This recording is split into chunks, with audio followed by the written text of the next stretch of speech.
Jadi kalau syaitan tak boleh menghasut kelompok manusia ini yang sudah bercakap tentang sifat Tuhan ini untuk dia pergi minum arak, untuk dia berzina, untuk dia bunuh orang, untuk dia buat jahat, tak boleh sebab dia orang ada. Orang kata apa? Benteng pada benda ni. Dia orang tak akan buat. Jadi antara pintu yang boleh dimanfaatkan ialah perbalahan.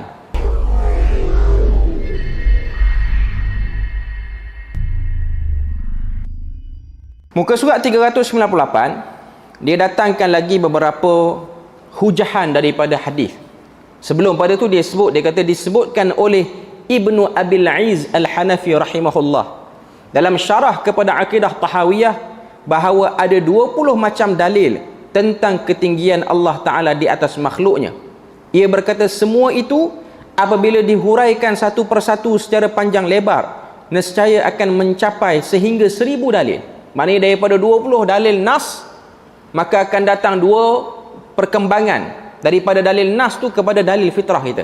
Oleh kerana itu, orang yang mentakwilkannya harus menjawab semuanya, tetapi ia tidak akan boleh dan tidak akan mampu menemukan jawapan yang sahih walaupun hanya sebahagian sahaja. Maknanya kalau dia try hard lagi untuk pergi, akhirnya tak akan temu dengan jalan penghujung, sebab benda ni bukan daripada benda yang perlu dibebankan. Di antara hadis-hadis yang menjelaskan ketinggian Allah Azza wa Jalla di atas makhluknya ialah hadis yang pertama, hadis Muawiyah bin Al-Hakam As-Sulami.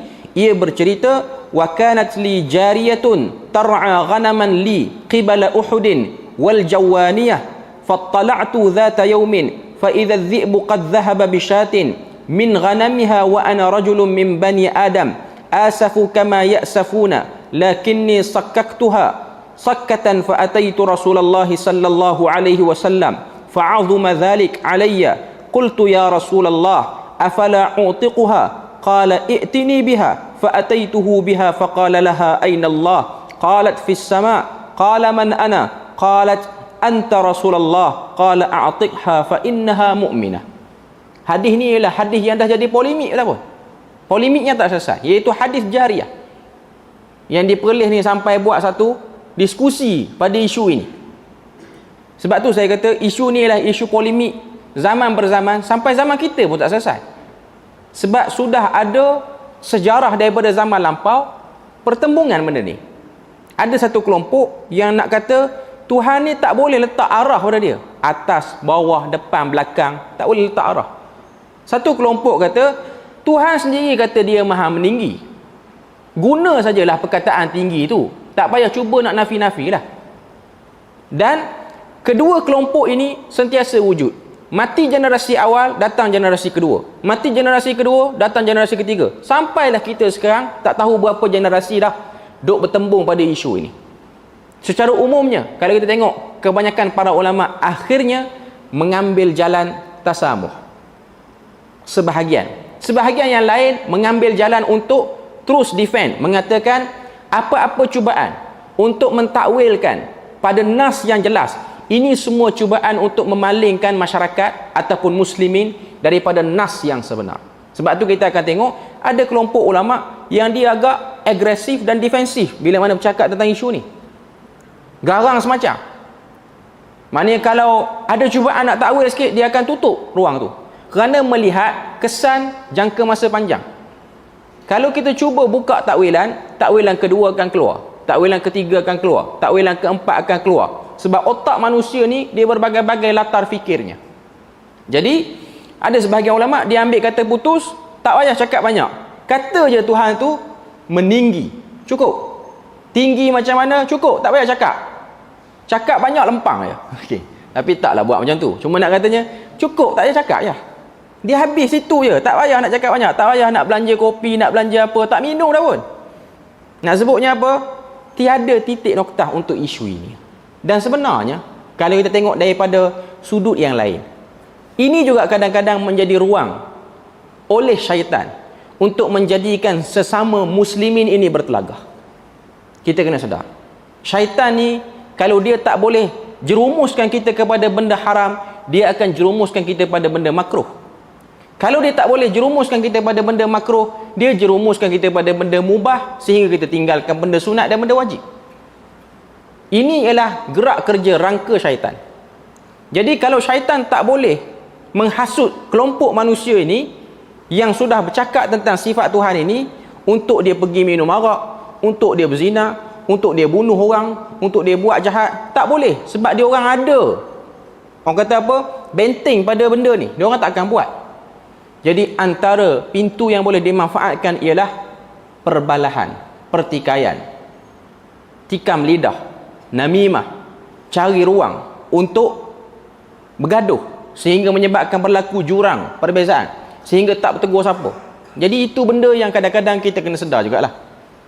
Jadi kita menjadi golongan yang tidak melampau pada mana-mana pihak.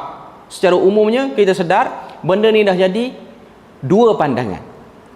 Walaupun dari segi kecenderungan yang lebih tepat ialah dalam berinteraksi dengan nas ni, tak payah kacau nas tu, kekalkan nas tu macam tu je, itu lebih baik, itu lebih selamat. Sebab kita bukan empunya pada firman itu.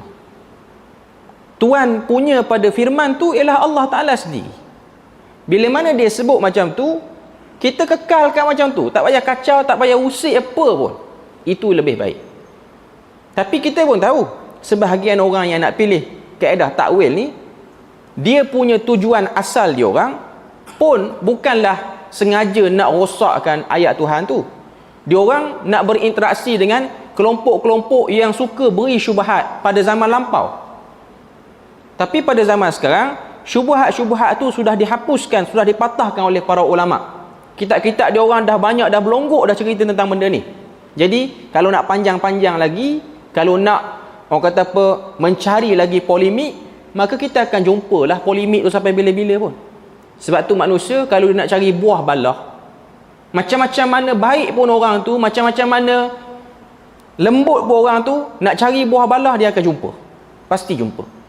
Jadi kita yang belajar ni, kita tak naklah jadi orang macam tu, sebab di situ pun makanan syaitan, di situ pun makanan syaitan. Jadi kita nak jadi orang yang betul bertauhid kepada Allah Azza wa Jal, dalam masa yang sama hubung kait tauhid itu dengan akhlak seorang muslim itu.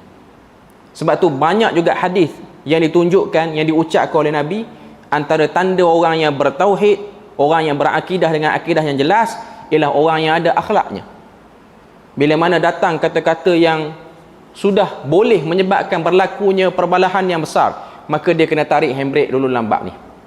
Jangan dia panaskan, sebab pertembungan antara muslimin lebih baik kita kurangkan. Tapi kalau nak berdebat tentang isu ketuhanan dengan orang agama lain, memang ada dalil Quran yang mempersilakan dalam bab ni. Sebab tu kita baca surah Ali Imran, Allah Ta'ala sebut, ya ahlal kitab ta'alau ila kalimatin sawa'im bainana wa bainakum. Wahai ahli kitab, jom kita cari titik temu sehingga kita boleh tengok dan bahas bab ketuhanan ni macam mana. Tu pun dengan ahli kitab tu pun, penggunaan laras perkataan tu pun masih lagi laras perkataan yang lembut. Ta'alau, jom kita bincang. Dia tak kata mari nak berdebat. Ni bukan saya kata salah berdebat, saya nak sebutnya ialah kadang-kadang yang bawah-bawah ni dia tak selesai lagi, dia masih lagi membarakan benda yang hakikatnya sudah hampir padam. Dan kita pun tahu dan setuju ianya tiada titik noktah untuk bab ni. Akhirnya tak selesailah kita nak buat kerja lain kerana benda ni. Melainkan orang-orang yang memang tak ada kerja, makan minum mak ayah duk tanggung lagi, pakaian pun mak ayah duk tanggung lagi, tanggungjawab pun masih lagi belum banyaklah masa dia untuk bercakap lambat ni. Okay. Jadi ini ialah benda yang kita kena faham dan benda yang kita kena sedar.